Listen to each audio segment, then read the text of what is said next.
Yo, j'ai fait il y a quelques temps une tier list des héros et humains dans One Punch Man, mais je me suis dit ce serait quand même mieux de faire la tier list ultime qui comprend tous les meilleurs personnages de la série en même temps, monstres et humains compris bien sûr. C'est une tier list subjective, mais libre à vous de me dire dans les commentaires si vous auriez placé tel ou tel perso avant ou après. Si vous n'êtes pas d'accord, c'est normal, mais j'ai quand même essayé de faire un truc assez carré. Allez, on est parti pour les 15 personnages les plus puissants de la série. Et en numéro 15, Flashy Flash. J'adore ce personnage, c'est clairement un de mes préférés avec Zombie Man. Ultra rapide, très puissant, mériterait même un plus haut classement parmi les classes S. 11ème, c'est une insulte, sérieux. Il est parvenu à vaincre 2 niveaux dragons en même temps, il a même réussi à faire tomber Saitama en défonçant la porte. Peu de personnages peuvent se vanter d'un tel exploit. Numéro 14, le moineau. Dans l'épisode bonus numéro 1 de la saison 2, un monstre de niveau démon fait son apparition. Il s'agit d'un ver de terre capable de soulever d'immenses parcelles de terre. Pas de bol pour lui, Saitama est là pour s'en occuper, mais à la fin de l'épisode, on apprend qu'il a en réalité survécu grâce à son tout petit corps qui lui a permis d'éviter le punch. Un oiseau passait par là au même moment et il se fait gober en une fraction de seconde. Cet oiseau est plus fort que la plupart des classes A, pouvant se faire un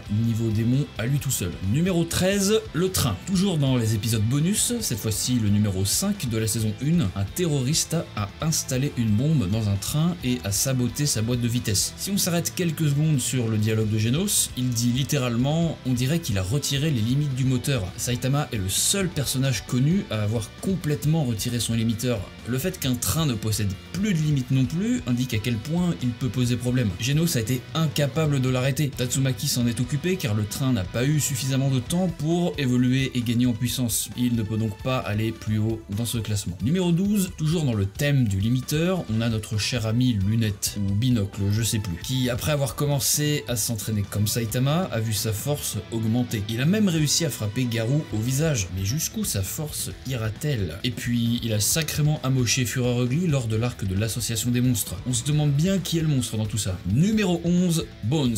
On ne l'a pas vu dans la saison 2, c'est impardonnable. Enfin si, on le voit pendant une image, mais c'est tout. Pour ceux qui auraient oublié, la faculté de Bones est de renforcer la densité de ses os en buvant du lait. Si on le laisse en boire en grande quantité, il ne fait aucun doute que sa structure osseuse puisse devenir indestructible. Comme ici lorsqu'il affrontait Darkshine. Son tacle n'a eu aucun effet si ce n'est d'être choqué de la résistance de Bones. Numéro 10, Cyborg Gorilla. Depuis qu'il s'est fait vaincre par Genos, Cyborg Gorilla n'a cessé d'enchaîner les combats afin de prendre sa revanche sur lui. Il a d'abord commencé à s'entraîner avec Atomic Samurai qui s'est fait ridiculiser en un coup de poing, puis contre Zombie Man afin de pouvoir combattre pendant plus longtemps. Il a finalement été celui à vaincre Boros alors qu'il s'apprêtait à détruire la Terre, mais il n'a pas été seul lors de cette bataille. Numéro 9, Mumen Rider. On aime tous Mumen Rider, c'est le héros au plus grand cœur. J'aurais aimé le mettre plus haut dans cette liste, mais il ne fait pas le poids face aux autres concurrents. Il a aidé Cyborg Gorilla à vaincre Boros à l'aide de son Justice Punch et son attaque Justice Crash pouvant vaincre n'importe quel adversaire, notamment Cosmic Garou. Quand il va à 100% de sa puissance, mieux vaut ne pas rigoler avec lui. Numéro 8, Manako. On ne sait pas grand chose sur elle, si ce n'est qu'elle provient en réalité de Gyoro Gyoro. C'est donc possible qu'elle dévoile de puissants pouvoirs psychiques plus tard dans la série. Bien qu'elle n'en ait pas eu besoin pour vaincre Platinum Sperm et mettre une raclée à Flash et Garou en même temps. Qui sait ce qui se serait passé si elle avait accepté les pouvoirs de Dieu. Numéro 7, Zenko. La sœur de Metal Bat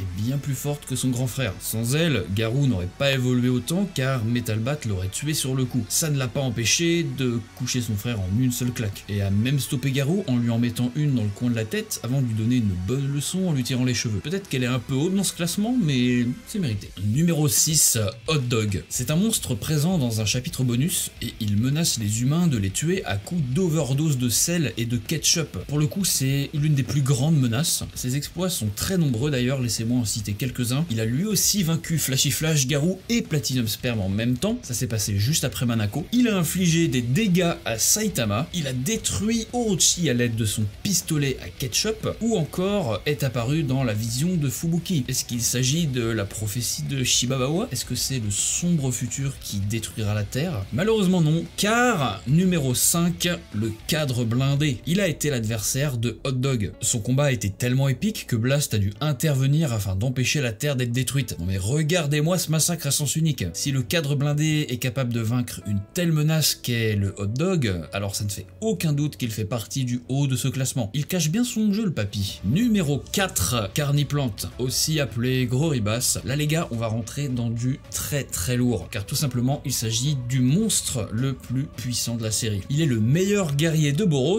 et possède plus d'une vingtaine d'attaques différentes, tout aussi mortelles les unes que les autres, et est parvenu à massacrer la plupart des personnages de la série à lui tout seul, à commencer par le sage des mille pattes, qui l'a fait fondre de l'intérieur, mais aussi Orochi, tout d'abord en lui arrachant ses bras dragons, puis l'a pris par surprise à l'aide de son souffle d'acide qui a traversé toute l'association des monstres, avant de lui passer au travers. Ou encore la dérouillée qu'il a mis à Flash et Garou. Oui je sais, vous vous dites que c'est pas possible, il y a déjà Manako et Hot Dog qui ont fait la même chose. Le truc c'est que tout s'est passé environ 10 fois la vitesse de la lumière après que Manako et le Hot Dog aient attaqué. Il a donc eu le temps d'intervenir et d'asséner ses coups. Actuellement, il est en train de prendre sa revanche contre Saitama, sous sa forme ultime Gloryverse. D'après des leaks, il serait parvenu à infliger de gros dégâts sur le chauve-capé, mais ce ne sont que des rumeurs. On ne sait pas quand la suite sortira, il va falloir prendre son mal en patience. Ça y est, on arrive dans ce top 3 les gars, ça rigole plus. Numéro 3, Torako le chat. L'une des deux seules créatures ayant réussi avec succès à infliger des dégâts à Saitama. Sous son apparence innocente et toute mignonne, se cachant en réalité un fléau préparant dans l'ombre la domination du monde. Mais pour y parvenir, il faut éliminer le plus grand obstacle à coups de griffe. Numéro 2,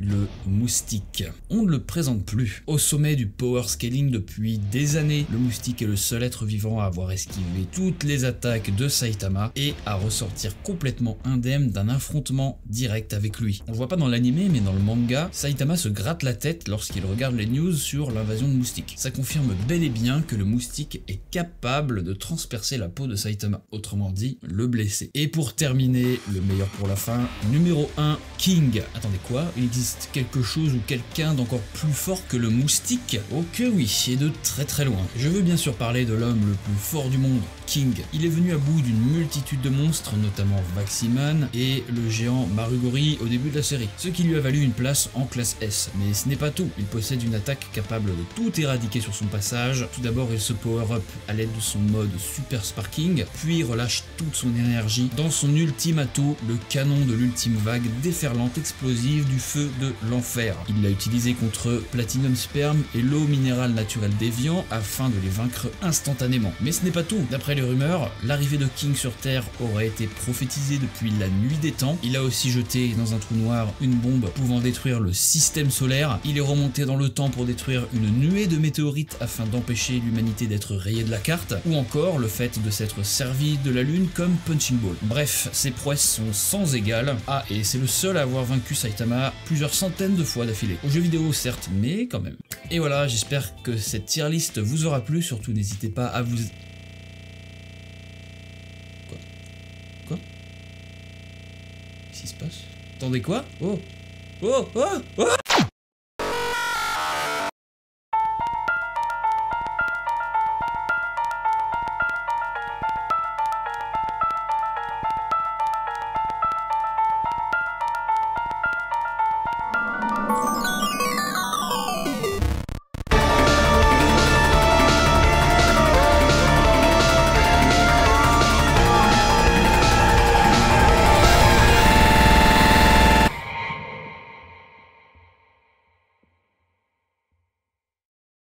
Et puis, il a sacrément amoché Führer Ugly. Comme ici, lorsqu'il affrontait Darkshine. Son tacle n'a eu aucun... Son combat a été tellement épique que Blast a dû intervenir afin d'empêcher la Terre d'être détruite.